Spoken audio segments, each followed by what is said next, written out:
Hello दोस्तों, this is Prem सुरानी coming up with the next round of news simplified. यहाँ पे हम कोई भी न्यूज़ लेते हैं और बहुत ही सिंप्लीफाइड मैनर में आपको समझाते हैं। अगर मैं आपसे कहूँ कि ट्राइबल एरियाज, तो पहली पिक्चर जो आपके दिमाग में आएगी वो आएगी कि घने सारे जंगल और वहाँ पे ना बिजली हो ना नेट हो, कुछ ऐसा आपके दिमाग में आएगा।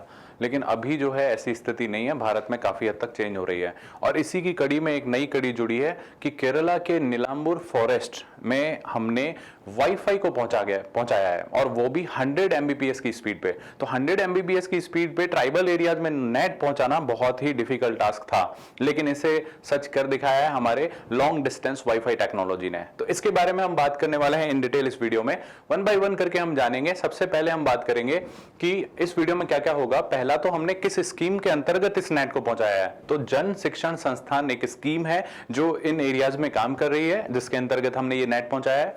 दूसरा हम बात करने वाले हैं कि लॉन्ग रेंज वाईफाई क्या होता है, सिंपल वाईफाई क्या होता है, और लॉन्ग रेंज जो लॉन्ग डिस्टेंस वाईफाई होता है वो कैसे काम करता है। थर्ड हम जानेंगे कि पीवीटीजी ट्राइब्स क्या होती हैं और कैसे इनका आइडेंटिफिकेशन करते हैं, ये बहुत इंपॉर्टेंट है। उसके बाद हम सबसे इंपॉर्टेंट पार्ट की बात करेंगे, दैट इज जो नीलांबूर फॉरेस्ट है केरला के, वहां पे कौन सी इंपॉर्टेंट पीवीटीजी एक ट्राइब रहती है। तो एक एक करके इन सब के बारे में हम बात करने वाले हैं। तो चलिए शुरू करते हैं। पहले हम बात करते हैं एक क्वेश्चन से। आपके लिए क्वेश्चन है कि ये जो मैंने आपको ट्राइब्स दी हुई हैं, इनमें से कौन सी ट्राइब पीवीटीजी ट्राइब है। पीवीटीजी का मतलब होता है पर्टिकुलरली वल्नरेबल ट्राइबल ग्रुप, मतलब ऐसे ट्राइबल्स जो ट्राइबल्स के अंतर भी बहुत पिछड़े हुए हैं। ठीक है, तो आपके पास जो ऑप्शन है दैट इज कट्टू नायकन, कदर, कुरुम्बा एंड कोरागा। तो वीडियो के एंड में मैं आपको आंसर बताने वाला हूं और ये 5 टाइप आपको याद हो जाएंगी। तो चलिए शुरू करते हैं। सबसे पहले जो जन शिक्षण संस्थान स्कीम है, पहले इसकी बात कर लेते हैं। तो ये 1967 में जब आई थी तो इसका नाम था श्रमिक विद्यापीठ। तो 1967 की ये स्कीम है, 2000 में आके इसका नाम चेंज कर दिया गया, दैट इज जन शिक्षण संस्थान। इसका जो एम है वो एम ये था कि ऐसे लोगों को आइडेंटिफाई करना जो या तो नॉन लिटरेट हैं, यानी कि पढ़े लिखे नहीं है, या फिर बहुत कम पढ़े लिखे हैं, या फिर नियो लिटरेट है। नियो लिटरेट मतलब जिस टाइम पे उनको एजुकेशन मिलनी चाहिए थी तब उनके पास एजुकेशन नहीं थी, यानी किसी वजह से वो बाहर थे उस लूप से। तो अब हम इन लोगों को आइडेंटिफाई करेंगे और खास करके 15 से 45 की जो एज ग्रुप है वो इनका टारगेट है। तो उनको हम क्या करेंगे, ट्रेन करेंगे कि भाई ये भी कुछ अपने जिंदगी में कर पाए, आगे बढ़ पाए। तो उनको हम वोकेशनल ट्रेनिंग देंगे and that is the aim of this particular scheme. ठीक है, अब इसमें भी हमने ऐसा कैटेगराइजेशन किया कि ऐसे लोगों को ढूंढो जो बहुत ही ज्यादा वल्नरेबल ग्रुप हो, जैसे कि SC, ST, minority, women, other backward classes, ये सबको हमने टारगेट बनाया और इनके तहत हमने काम करना स्टार्ट किया। और इस स्कीम की सबसे खास बात यह है कि पूरी तरह से एनजीओज के थ्रू इंप्लीमेंट की जाती है, प्लस डोर स्टेप डिलीवरी, या फिर जो बेनिफिशियरी होते हैं उनको अपने घर पे ही हम स्किल्स प्रोवाइड कराते हैं, उनको बहुत सारी चीजें हम सिखाते हैं।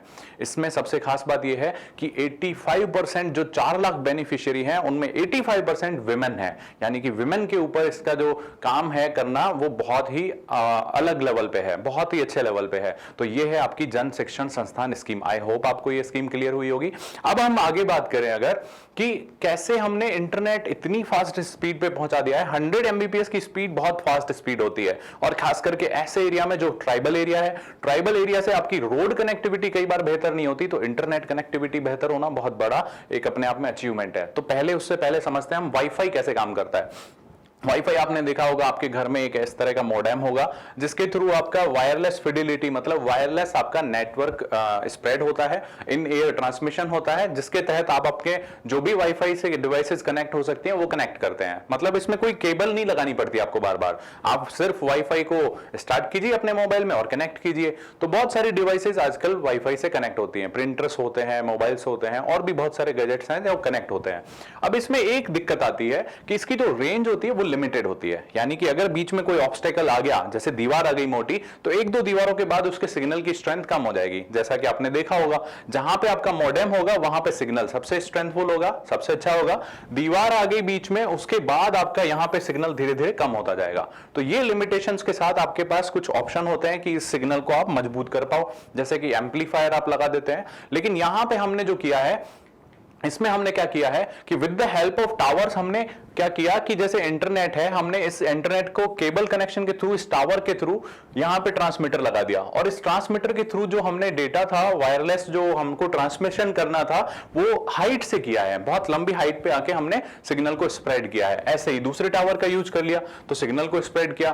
तो अब जो सिग्नल है ना वो लंबी दूरी तक फैल सकता है बिकॉज ऑफ द हाइट, है ना, बीच में जो ऑब्स्टेकल्स हैं वो नीचे रह गए। तो आप देखेंगे ये जो एरिया ऑफ कवरेज है वो किलोमीटर्स में होती है, बहुत सारा किलोमीटर का एरिया आप कवर कर सकते हैं। तो ऐसे में एक दो टावर न लगा के 5-6 टावर भी यूज कर सकता हूं और एक बड़ा एरिया में पूरा कवर कर सकता हूं। तो इस तरह का हम इसमें लॉन्ग जो डिस्टेंस वाईफाई होता है उसमें टेक्निक यूज लेते हैं, यानी कि हम हाइट बढ़ा के कुछ टावर्स लगा देते हैं। तो ऐसा ही कुछ इसमें भी हुआ है कि नीलांबर फॉरेस्ट में क्या किया गया कि 5 ऐसे टावर खड़े किए गए जिनकी मदद से पूरा जो जंगल है उसको कवर किया गया, यानी उसमें अब आपके पास वाईफाई रेंज रहेगी।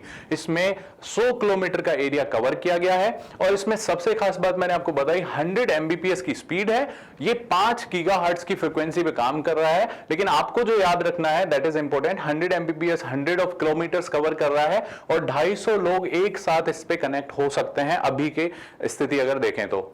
इसमें बहुत बड़ा फायदा यह है कि आपको कोई केबल नहीं बिछानी पड़ी, सीधा एक टावर लिया उससे ट्रांसमिशन कर दिया। तो इस तरह से यहां पे इंटरनेट पहुंच गया है और इंटरनेट पहुंचने से आपको पता है बहुत सारी सुविधाएं सरकार की वहां पे पहुंच सकती हैं, है ना। पूरा का पूरा गांव कनेक्ट हो सकता है, पूरा वो ट्राइबल एरिया जो अभी तक आप कवर नहीं कर पा रहे थे वो अब कवर हो सकता है।